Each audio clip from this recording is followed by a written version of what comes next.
The European Union is working to write some of the world's first laws to regulate the use of artificial intelligence.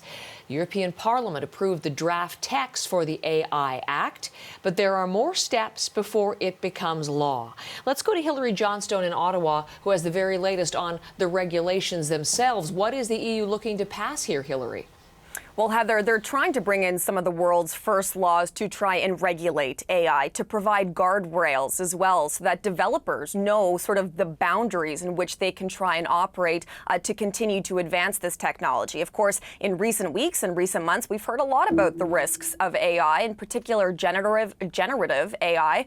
Benefits as well, but certainly some of those risks that have been highlighted, including by the Toronto-based godfather of AI, who has come out in recent weeks to talk about his fears about this technology that he helped to produce. So this is just a draft bill at this point. A final version isn't expected to pass until later this year, but they have broken this down into 4 different categories of risk. The highest risk would be things that would be banned altogether. One example would be facial recognition technology, with the exception if they're looking for a missing child or perhaps a terrorist who is fleeing, just to give you a couple of examples. Then there are other categories, lesser categories, that are going to be heavily regulated and that will also be seeking to find more transparency as well. So think about banks, for example, that might use AI to decide who gets access to a mortgage, local governments that might decide who gets access to social services, those sorts of things that are going to be more heavily regulated. The idea here being to try and prevent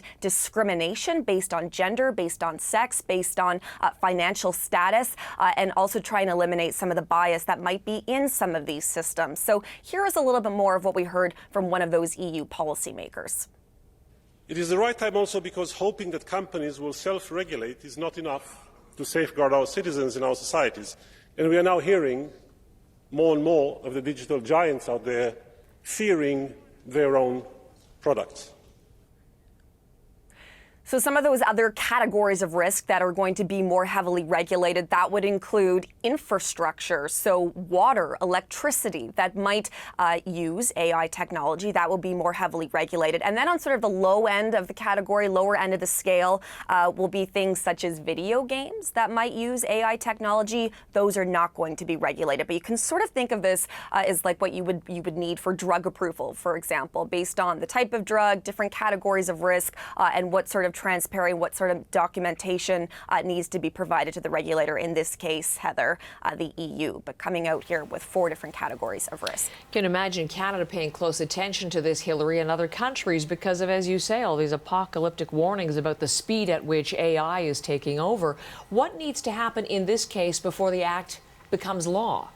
So first, they need to make sure that these 27 nations that are part of the EU, that they all adopt this. There's still a lot of work that needs to be done to try and hammer out a final version of this between the various bodies, the various chambers in the EU as well, and then amongst all of these countries themselves. So still a lot of work to do. But certainly what we're hearing from some of those EU lawmakers is that the risks here, the stakes, are too high to do nothing. Here's some of what we've heard. I think that you have all heard and probably agree that AI is too important not to regulate, and it's too important to badly regulate. A good regulation that we all agree on as soon as possible must be a common objective. And, of course, that we need sound enforcement. So just finally here, Heather, the other thing that the EU is recommending is that they find other like-minded countries like Canada and the United States, for example, to also sign on to some sort of international framework. Once they have like-minded countries on board, then you could bring in China, for example, into the mix, because, of course, we know that other countries are also rapidly developing their own AI technology.